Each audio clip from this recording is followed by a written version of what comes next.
What is an excuse to call off work that a boss can't argue with? I'd only been at the company for about 6 or 7 months when I got really sick. It started with me collapsing in the server room.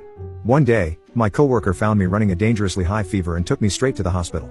Everyone at work was incredibly understanding, and they let me work from home while I tried to recover. But things didn't improve. A week later, I collapsed again, and this time my parents had me admitted to the hospital. I was barely able to walk, talk, or even eat.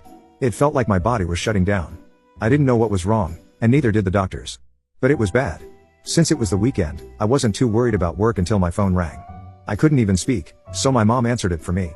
Apparently, my boss had called to ask for files on a project I wasn't even working on. My mom, in her calm, reassuring voice, explained that I wasn't exactly in a position to help. She told him I was in the hospital because they were running tests to figure out why I needed blood transfusions, had lost almost 50 pounds in 2 months, and couldn't keep food down. She gave him my room number and told him he could visit if he wanted. I didn't expect anything to come of it, but soon my hospital room was filled with flowers, cards, and other thoughtful gifts. My boss felt awful for not realizing how sick I was, and my coworkers went above and beyond to support me. I was eventually diagnosed with lupus after 10 days in the hospital. It took me 5 weeks to get back to work, but when I did, my team treated me like gold. If I even looked tired, they sent me home to rest. Not every boss or workplace is like that, and I'll always be grateful to have had a team that genuinely cares.